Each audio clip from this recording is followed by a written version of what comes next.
Hello, hi guys, Jihen. Надаас маш олон хүмүүс солонгос хэлийг болохоор асуусан.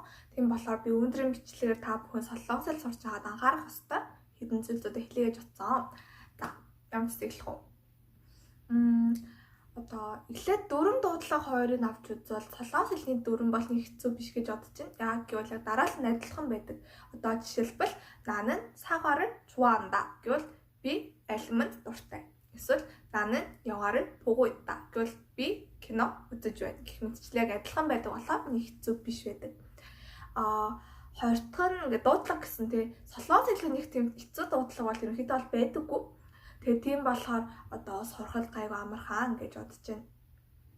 Тэгээд тухайн улс болгоно ингээд өөртөө гэсэн соёл байдаг тийм. Гэхдээ ингээд солонгос хүмүүс болохоор өөртөө ёс заншил, уламжлалыг илүү чухалчилж, баримталж үздэг. Яг монголчууд ч гэсэн ингээд өөртөө соёлоо ингээд чухалчилж үздэг ч гэсэн илүү ингээд глобал гэдэг юм санагддаг. Гэтэ ингээд солонгост болохоор өөртөө эрт дээр үеийн ёс заншил, уламжлал одоо хүртэл ингээд аваа явж идэг. Тийм. Эхлээд 존댓말, 반말. Яг энэ хоёрын тийм специфик орчуулга нь байдгүй юм билээ.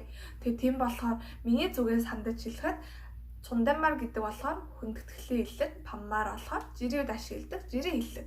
Тэг яг энэ хоёрыг ямар үед ашиглах вэ гэхээр 존댓말 буюу хүндэтгэлийн хэллэг өөрөөс нь ах мэд хүмүүс тэгтээ солонгос талаар ганц 2 насны зүрхтэй байсан ч хамаагүй энэ хүндэтгэлийн хэллэг ашигладаг гэх юм уу.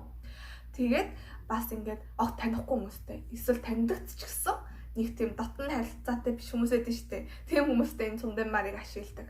Эсвэл ялаа юм ингээд гойх ч юм уу permission авахд ч гэсэн энэ 존댓말ыг ашигладаг.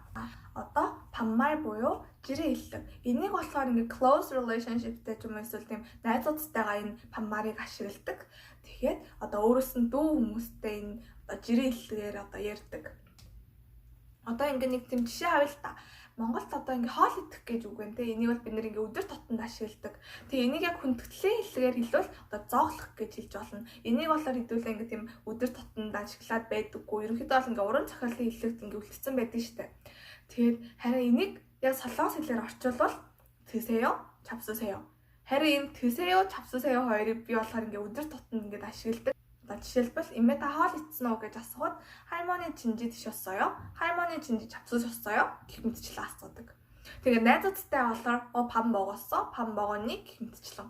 Тэг ийм ингээд амар ялгаатай байдаг гэх юм уу? Тэгээд солонгосчууд болохоор ингээд өөрсдийн мэдрэмжээрээ ямар их 존댓말 хэрэглэхээ, ямар их 반말 хэрэглэх ингээд мэддэг. Тэгээ тийм болохоор ингээд гадаад хүмүүст ерөнхийдөө амар tricky хэцүү байдаг. Тийм болохоор ингээд анханасаа сурч байхад яг ямар үед 존댓말 ашиглахаа, яг ямар үед 반말 ашиглахаа сайн ойлгож сурах хэрэгтэй. Хоёр дахь буюу хуучин дуудлага гэж хэлж болно. Тэгээс Монголд болохоор ингээд би нэгэ нэрээр нь дууддаг ч юм уу эсвэл ахаа ихчээж дууддаг шүү дээ. Харин солонгост болохоор ингээд би ингээд маш олон янзаар дууддаг. Нэг жишээ авъя л та. Солонгост ахаа гэдэг үгийг 2 янзаар хэлээд ихчээ гэдэг үгийг бас 2 янзаар хэлдэг. Охин хөхөд ахыгаа 오빠 гэж дуудаад эрэгтэй хөхөд ахыг 형 гэж дууддаг. Эсвэл охин хөхд ихчиг 언니 гэж дуудаад эрэгтэй хөхд ихчиг 누나 гэж дууддаг.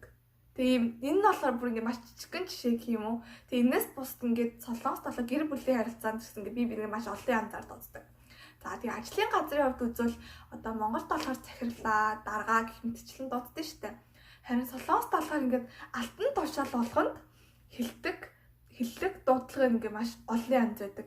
Тэгээ солонгосын нийгэмд болохоор ингээд би нэгээ маш олон янзаар дууддаг. Тийм болохоор анханасаа сурахдаа энэ сайн мэдж сурах хэрэгтэй. 3 дахь буюу бичиг. Солонгос талаар ингээд бичгийн хэвийг маш чухалчилж үздэг.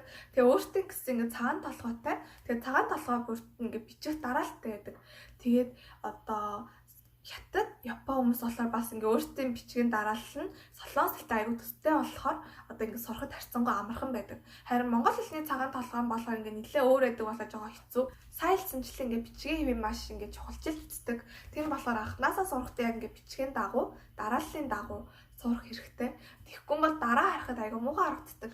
Тийм болохоор ингээд та бүхэн солонгос хэлний бичгийн сурахдаа дарааллын дагуу сайн сураарай гэж хэлмээр байна. За сүүлийнх буюу тооны дараалал. Би ингээд тооны дараалалд орчиж байгаа та бүхэн чон гайхаж магадгүй. ингээ Монголд болохоор ингээ мянгатаар толдсон шүү дээ. 1000, 10,000, 300,000, 400,000 гэх мэтчлээ. Харин Солонгост болохоор ингээ 3 тэгтэйгээр биш 4 тэгтэй 10,000-аар тэгээ энийг солонгосоор ман гэж хэлдэг. Одоо жишээ нь ман, шин ман, пян ман, чон ман гэх мэтчлээ. Тэгээд энэ нь болохоор ингээ олон тоотой болохоор ингээ жоохон ингээ андуурдаг гэх юм уу? Олон тоотой, олон тэрбумтай болонгууд тооцоол тэг хэллэг нь ингээ бүгд ингээ өөрөөр болчдөг болохоор тэг жоохон ингээ их андуурдаг. Би өөрөө ингээд анх монгол хэл сурч байгаад ингээд энэ тооны дараалтай жоохон ингээд юм одоо андуурдаг байсан гэх юм уу?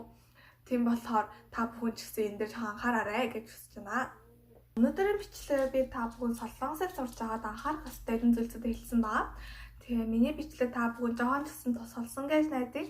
Тэгээ надаас асуух зүйл явдал комментод үлдээгээрэй. Тэгээ миний бичлэг таалагдсан бол лайк and subscribe. Тэгээд хэвлээ дараагийн бичлэгэнд уулзцгаая.